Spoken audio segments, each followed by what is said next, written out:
Hoje, em grandes acontecimentos que marcaram a história do cristianismo, nós vamos falar sobre Antão começa sua vida de eremita.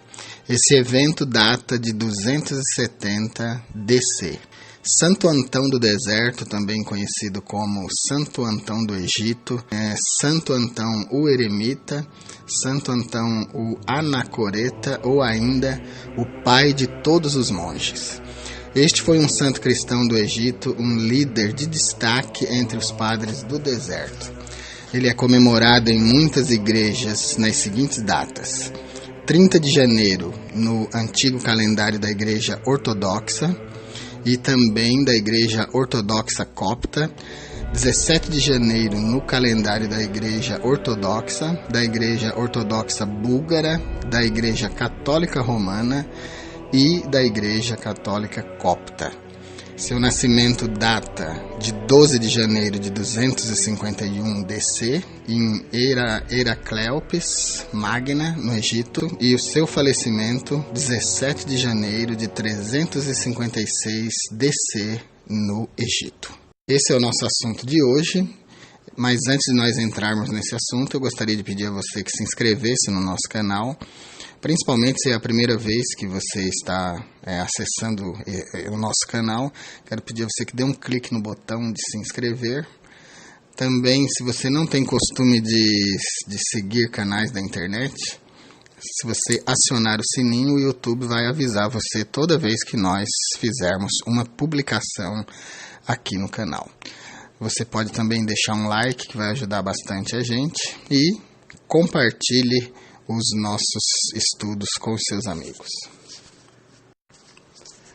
Santo Antão foi um dos principais fundadores das comunidades monásticas, apesar de ele não ter em mente a ideia de fundar coisa alguma.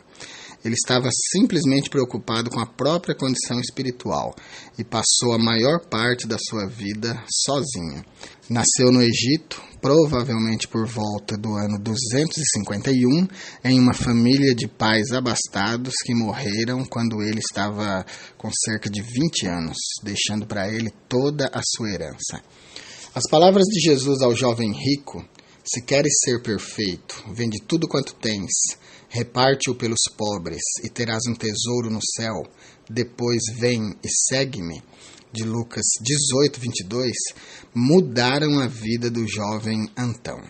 A mensagem parecia ter sido escrita para ele, uma vez que ele a entendeu literalmente. Ele pegou todas as suas terras e doou aos vizinhos, vendeu as demais propriedades que tinha, repartiu o dinheiro entre os pobres e colocou-se aos cuidados de um cristão idoso que lhe ensinou tudo sobre o cristianismo da sua época e principalmente sobre a autonegação. Como forma de penitência, Antão optou por comer uma única refeição por dia, composta de pão e água, e passou a dormir no chão. Com a conversão do imperador Constantino em 312, a situação da igreja mudou bastante. Os cristãos saíram da posição de minoria perseguida e se tornaram membros de uma religião respeitável que desfrutava de apoio oficial, já que o imperador Constantino agora fazia parte desse segmento. Contudo, à medida que grandes multidões começaram a entrar para a igreja, ficou mais difícil distinguir entre os que tinham compromisso verdadeiro com Cristo e os que queriam apenas tomar parte de uma religião que já era considerada popular. A fé se transformou em uma coisa fácil e a sinceridade foi prejudicada.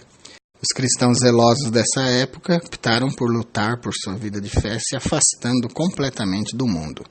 Antão buscou fazer isso com muito afinco e foi viver em uma caverna.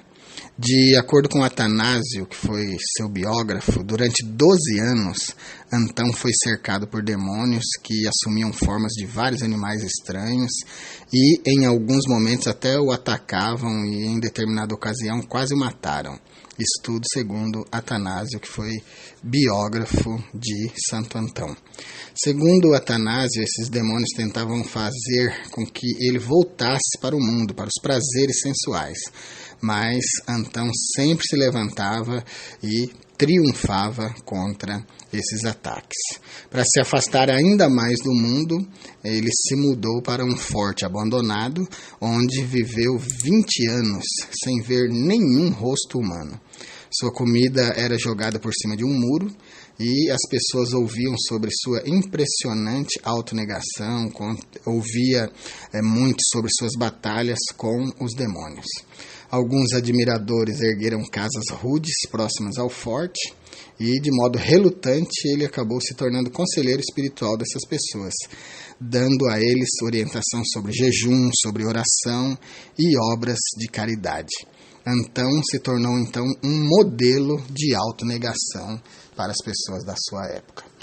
Em 311, Maximino, um dos últimos imperadores pagãos, estava perseguindo os cristãos, o que fez com que Antão deixasse sua casa, disposto até mesmo a morrer por sua fé.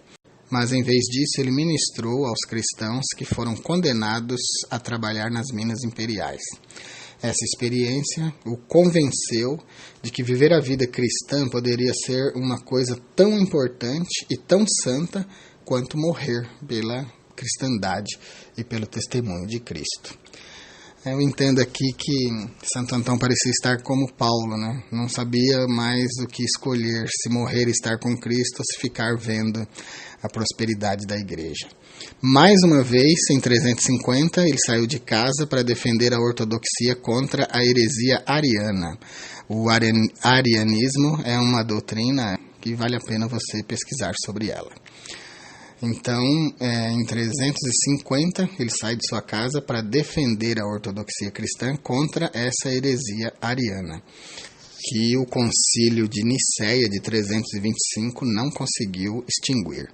Muitas pessoas, incluindo o imperador Constantino, buscavam o conselho espiritual de Antão, o eremita, como também era conhecido. Antão morreu com 105 anos, aparentemente desfrutando de vigor físico e mental. Ele insistiu para que fosse enterrado secretamente, de modo que nenhum culto se desenvolvesse ao redor da sua sepultura. Apesar desse cuidado, porém, um culto acabou surgindo. Atanásio, o influente teólogo que teve papel muito importante no Concílio de Nicéia, escreveu uma obra muito popular chamada A Vida de Antão, na qual o retratava como o monge ideal, que podia realizar milagres, discernir entre os espíritos bons e maus, etc. Não demorou muito para que a ideia de um verdadeiro guerreiro espiritual, que se tornou monge e negou a si mesmo, tomasse vulto de culto dentro da igreja, coisa que ele não pretendia e nunca quis. A prática das comunidades de monges que viviam juntos começou com Pacômio, um jovem companheiro de Antão. Como Antão, a maioria dos seus seguidores também foi eremita. Seja como for, Antão comunicou a ideia de que a pessoa verdadeiramente religiosa deve se afastar do mundo, apesar de que ele radicalizou muito, né? Ele levou isso muito ao pé da letra, foi muito extremo, como é o caso de ter passado 20 anos sem ver um rosto humano. Se ele tivesse entendido antes e tivesse entendido que estar com Cristo é igual a se aproximar das pessoas para também transformar as vidas das pessoas, talvez ele tivesse sido um vulto muito mais influente na história do cristianismo, né? Muito maior do que foi.